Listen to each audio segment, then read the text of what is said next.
मैं कविता दीदी जी का और उनकी पार्टी के सभी लोगों का धन्यवाद करूंगा। एक धन्यवाद तो आज के लिए और एक धन्यवाद पहला कि जब इस देश की सरकारें किसी के विरोध को बर्दाश्त ना करें और उसकी हत्या पे उतर आएं और आपके उस बुरे समय में कोई आपके साथ खड़ा हो। मुझे कहने में कोई परहेज नहीं है कि जब 21 तारीख का हम लोग दिल्ली में प्रोटेस्ट कर रहे थे, मेरी एक बार की बात पे दीदी ने अपनी पार्टी के 4 मेंबर ऑफ पार्लियामेंट को वहां भेजा और अन्याय के खिलाफ उस आवाज को बुलंद किया, जिसको आज हम देख रहे हैं कि देश भर में किस तरह से लड़ने वालों के साथ अन्याय किया जा रहा है, किस तरह से CBI, ED, income tax, NIA, झूठे मुकदमे, जेल, जो लोग देश के लिए लड़ रहे हैं उनको डराया जा रहा है।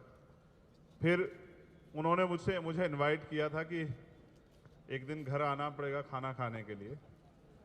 तो हैदराबाद का खाना भी बड़ा मशहूर है, लेकिन उससे अच्छा ये है जो हमारे पीछे हम लोग देख रहे हैं।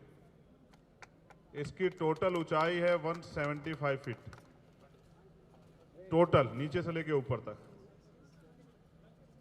अच्छी बात यह है तेलंगाना में कि सिर्फ यहाँ बाबा साहब अम्बेडकर की स्टैचू नहीं लगाई गई, उनके विचारों पे भी कि ये वंचित वर्गों को अपलिफ्ट करने के लिए भी बहुत बड़ा काम हो रहा है। पिछले 2-3 घंटे मैंने जाना किस तरह से यहाँ की सरकार इस प्रदेश में हाशिए पे जो समाज था, दलित, बैकवर्ड, माइनॉरिटी, शेड्यूल ट्राइब, उनको ऊपर खड़ा करने के लिए, उनको मेन स्ट्रीम में लाने के लिए किस तरह का प्रयास कर रहे। मुझे बड़ा अच्छा लगा कि इनकी कथनी और करनी में ज़्यादा फर्क नहीं, इनकी कथनी जो है उसी तरह से ये लोग काम भी कर रहे हैं। और मैं धन्यवाद देता हूं पुनः इस बात के लिए, एक इस निर्माण के लिए कि जहां लोगों ने बाबा साहब अम्बेडकर को, इतिहास को इस देश से भुलाने का काम किया, इतिहास में जहां पढ़ा जा रहा था वहां से हटाने का काम किया, वहां आप लोगों ने इतना बड़ा जो है बाबा साहब अम्बेडकर का स्टैचू लगा के ये साबित किया। और फिर इसके बाद बराबर में ही हमारी जो सेक्रेटरीट है उसका नाम ही डॉक्टर बाबा साहब अम्बेडकर के नाम पे रखा। ये भी एक बहुत बड़ी उपलब्धि। बहुत सारी योजनाएं सरकार की बहुत अच्छी हैं, जिनको जान के बड़ी खुशी हुई।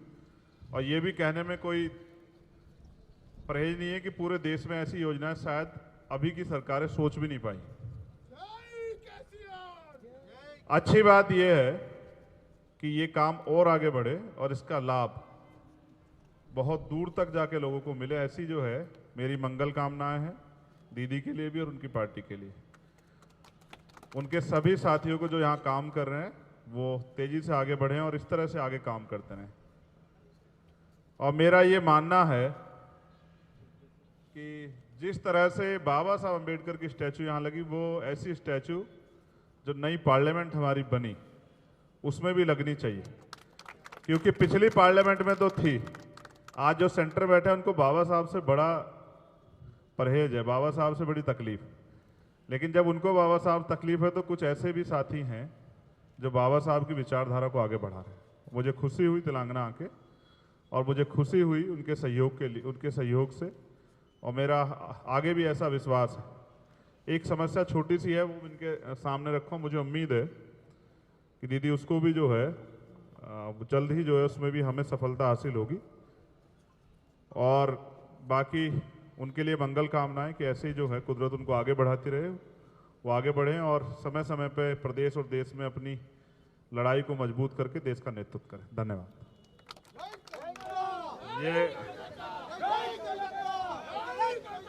ये एक अच्छी बात है। मैं पुनः उनके समर्थन का धन्यवाद देता हूं। और मैं ये भी बता देता हूं कि जब कोई ईमानदार से लड़ाई लड़ता है उसको ज़्यादा कुछ होता नहीं है, दुश्मन प्रयास कर सकते हैं। आप लोग भी ऐसी लड़ाई यहाँ लड़ रहे हैं, मेरी मंगल कामनाएं केसीआर साहब के लिए भी। और यहाँ जो हमारी भीम आर्मी की टीम है उनको भी बहुत बहुत धन्यवाद। और तेलंगाना की पूरी जनता को मैं दिल से धन्यवाद देता हूँ, वो इस तरह से विकास के रास्ते पर आगे बढ़ते रहें। बहुत बहुत धन्यवाद। जय भीम, जय भारत।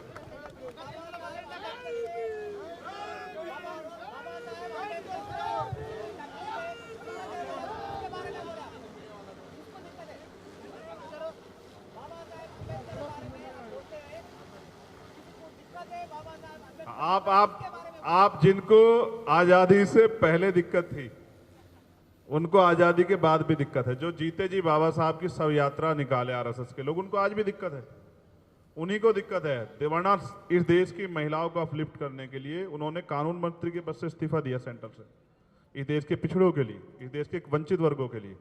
तो बाबा साहब एक जाति के बंधन में नहीं आते हैं, बाबा साहब ना किसी धर्म के बंधन में आते, वो इस देश के नायक हैं। और उनके विचारों से इसलिए लोगों को दिक्कत है कि जब इस देश की महिलाएं खड़े होकर नेतृत्व करती है, लोगों को तकलीफ होती है।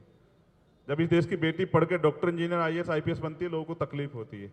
अब वो समय नहीं रहा है, ना अब सामंतशाही चलेगी, ना ही जो है अब पूंजीवाद चलेगा। अब जो है भाईचारे से लोग आगे बढ़ेंगे और उसको बढ़ाने के लिए बहुत सारे लोग काम कर रहे हैं। मेरा ये मानना है कि अम्बेडकरवाद बहुत एक ऐसी विचारधारा है जो सबको साथ लेके चलती है, और हम इसलिए अम्बेडकराइट। इससे बुरा नहीं हो सकता है जिन्होंने वो वीडियो देख ली हो। पहली बात तो जो जिनके घर में, जो उनके यहाँ परिवार है, वो उस वीडियो को पूरा देख नहीं सकते हैं। और जिन्होंने देखी होगी, मेरे जैसे लोग, उनको नींद नहीं आई एक नहीं कई कई रात। हम बच्चियां इसलिए नहीं पैदा कर रहे हैं अपने घरों में कि कल उनके साथ इतना बड़ा अन्याय हो, और इस अन्याय के पीछे सरकार खड़ी है। हम सब लोग जानते हैं कि किस तरह से सरकार को पता है 2-2 महीने पुरानी घटनाओं पर कार्रवाई नहीं हो रही। तो सरकार को ये सोचना चाहिए, प्राइम मिनिस्टर को ये जवाब देना चाहिए, भाग के कहाँ जाएंगे, उनको जवाब देना चाहिए। देश की बेटियों का सवाल है, देश की बेटियों के मामले में लोगों में बहुत गुस्सा है और लोग जवाब देना पड़ेगा।